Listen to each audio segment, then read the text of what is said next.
This first guy I've had the pleasure of working with all over the country. He works all over the country. Just came back from a couple of weeks on the road. I know you're going to like him. Nice round of applause, Mr. Brian Powers.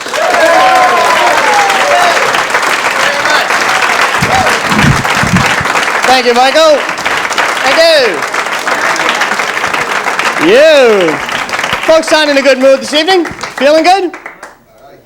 Kind of shitty. Thanks a lot for that walk. I feel good. I'm feeling good. Summer snuck up on me. Summer sneak up on you people.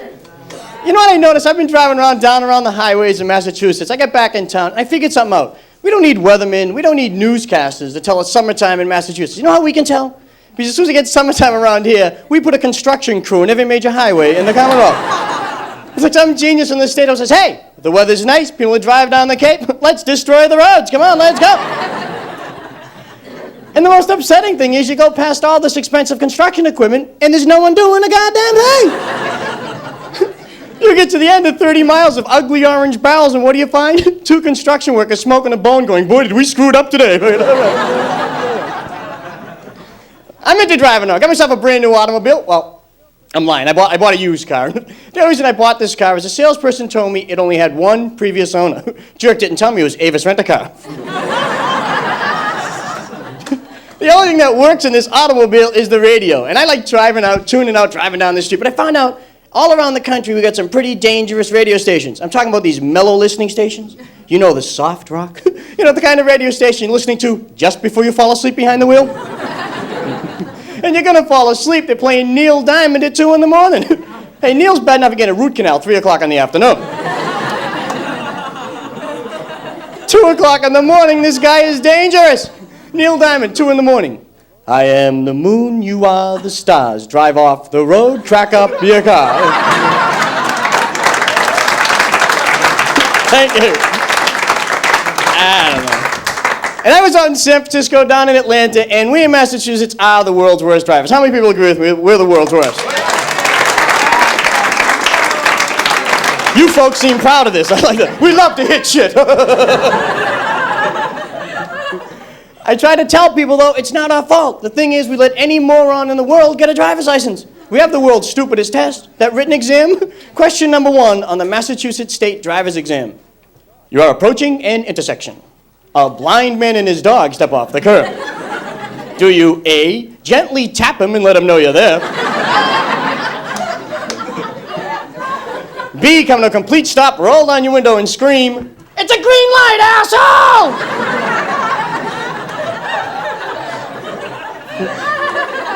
Yeah.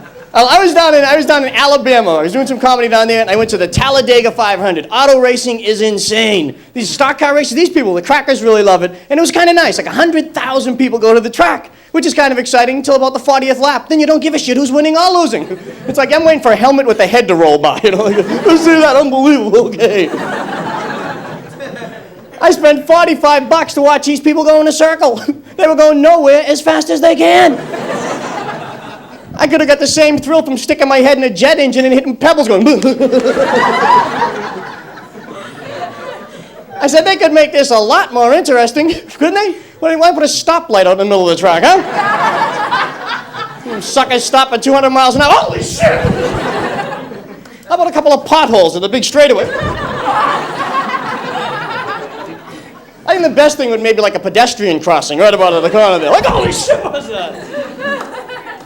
I went down to a retail store, same problem anywhere you go in these places. Like, you go down there, and they treat you like scum. Like, I don't worry about this because I got a lot of money. You probably guessed what I do for a living. I'm a male model. You think that's funny? I make a lot of it. As a matter of fact, I'm the guy who poses for bowling trophies.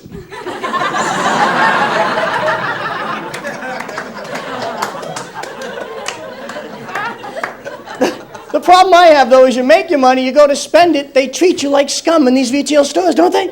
I get back at these people. When they treat me badly, I don't use cash, I don't use credit cards, I write them a check.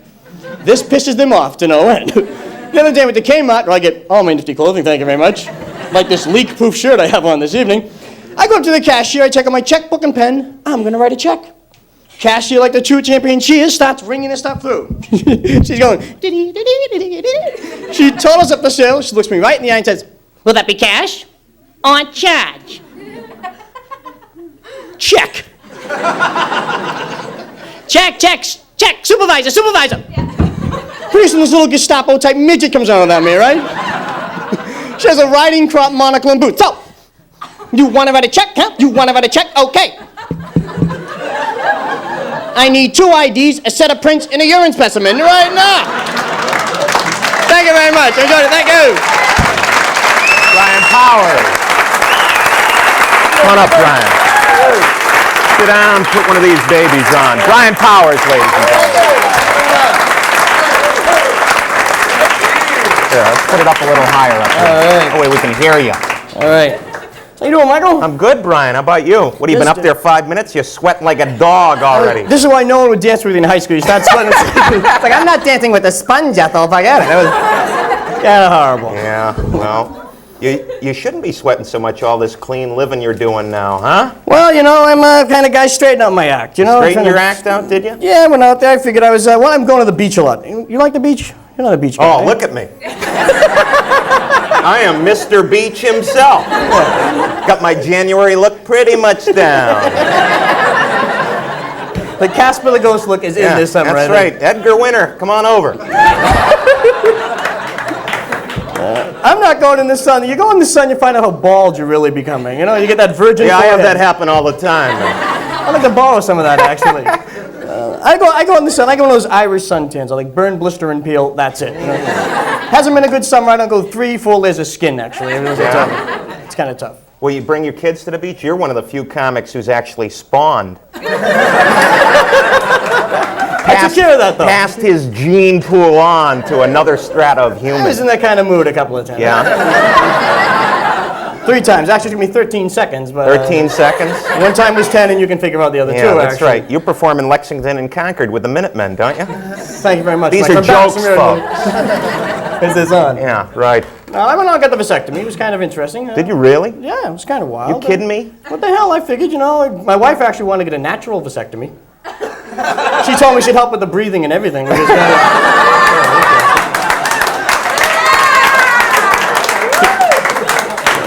Natural vasectomy? What's that? You go on the street in Southie and give some little kid a hard time?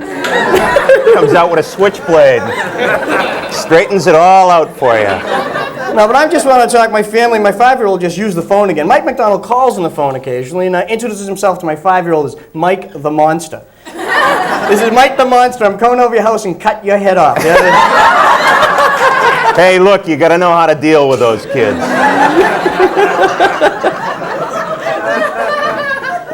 I'm coming over here. The phone rings. He's under the couch going, "Is that the monster again? Is that the monster?" Brutal. But I did get clean. You know, I gave up reefer because the older kids, the 9 and 8-year-old, they, you know, when you're smoking, you can have little kids around. They really don't know what you're doing, but they know you're in a much better mood when you're done with it. I come home tense from work. The 9-year-old breaks out the reefer. The 8-year-old cleans and rolls it from me. You gotta relax. Those days are gone now. No, days are gone. You know, they smell the reefer. They start running around the apartment. Monster movies and pizza till midnight. So, chill out. That's right. Because 9 years old, you don't want them turning you in at this point, huh? You're reading about those little kids turning their parents in. I keep looking for your name. I keep reading about those little kids who shoot their parents because they wouldn't give them what they wanted. Did you worry about that kind of Pleasant children. I think it's bad toilet training, actually. Brian Powers, ladies and gentlemen. Thank you very much. Thank you. Sit tight.